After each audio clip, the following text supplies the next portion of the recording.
And so you have to understand the nature of perspective and the compression of everything out there to a final point. It's not ever going to be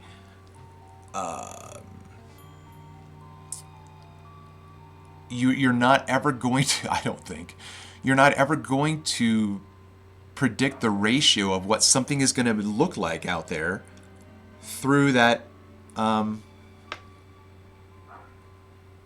medium.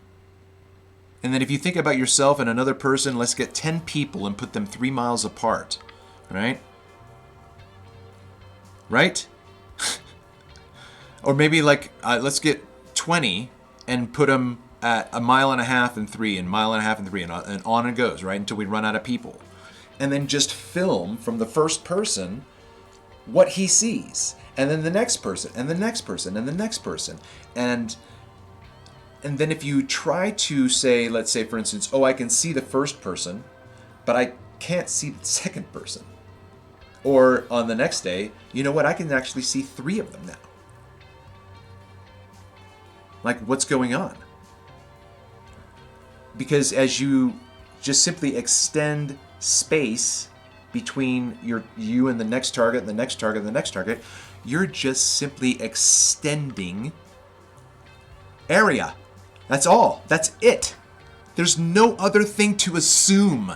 Everything out in front of me I can get to. I'll walk, I'll swim, I'll boat, whatever. I can get there by going straight ahead. Turn right, I'm going now in that direction. Turn whatever. But I'm always just going over the surface as it continues into.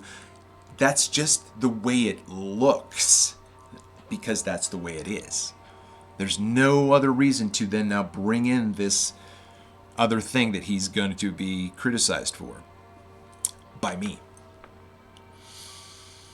Okay.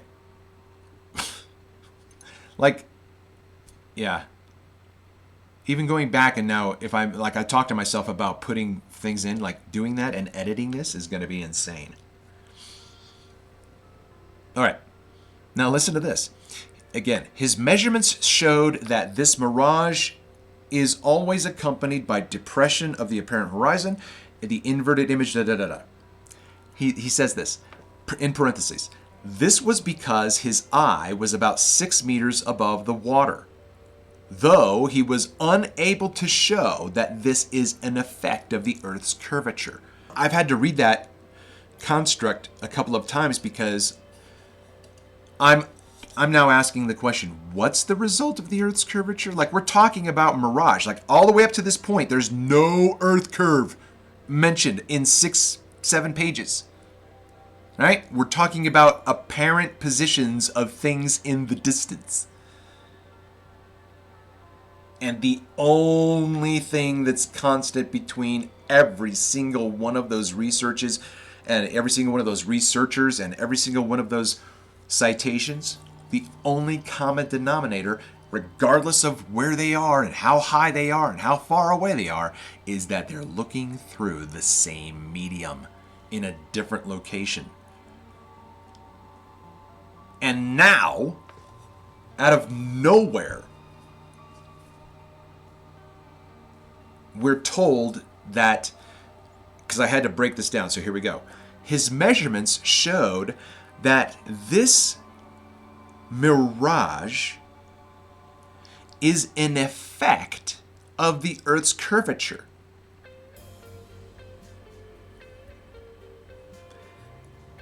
So if the Earth is curved and we see a target in the distance that looks like X, and we see a target in the distance that looks like X, the Earth is curved. He's committing the same fallacy that he's going to be critical of in this guy in just a minute, right? Anyway, I hope that makes sense. I don't think I need to say it again. It's just like this comes out of nowhere, zero-where. He was also able to observe some inferior mirages over land. One must have a whole open plain before him or a high sight line over bushes. That's proximity, right? Because you can have bushes out in the distance that you can't see because the air through which you are looking is blocking your vision. So it's all about proximity. You have to have a sight line out to that point. Like if you have bushes in front of you and that's your horizon, right? I've got a 6-foot hedge in front of me. That's my horizon. Oh, but then I back up and oh, look, there's a mountain now that just came out of nowhere. Now that's the horizon, right? So you're just extending. Basically, they're saying you have to get high enough to extend your vision as far as the eye can see. And why can we not see farther than that? It is always, only, and ever only will be the result of the condition of the medium through which you're looking. That's it. Then the whole landscape seems to stand in an immobile shining sea, in which all raised objects are reflected, right? Like, what does he mean by raised objects? Because earlier we were talking about being depressed, but now we're talking about being raised, right? So then the air must be warmer than the water, or warmer than the ground, right? Because we've already been told that. So the whole landscape seems to stand in an immobile shine. It's a mirage in which all raised objects are reflected. I wouldn't use the term raised, right? Because like, raised from what? What are you comparing it to? The target is just right there, and below it happens to be a mirage. But the target is right there. That's the like if you had an island out there in the distance, you didn't know how big the island was, but you could see that the horizon is flat, and then you got a bump, and then the horizon goes flat again. That little bump out there is the highest point of the horizon at that that area of your eye. We're just always extending our look. If I'm standing in front of the 6-foot hedge, my vision is limited, right? How am I going to change that? I either have to elevate myself or I have to back up. But backing up is going to do the opposite of what I want to be able to see farther. If I back up, then that becomes the point at which I'm going to be looking. That's not where I want to be here, looking farther. So then I have to get higher.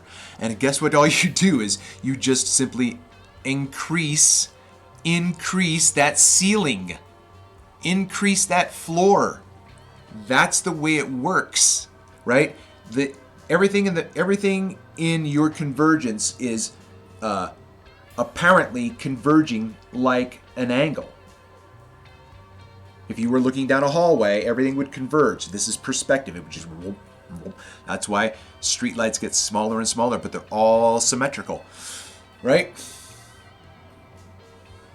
So then, as you have this angle, and this angle position is limited by your position in elevation. If you get higher, right, that's just going to just extend that point.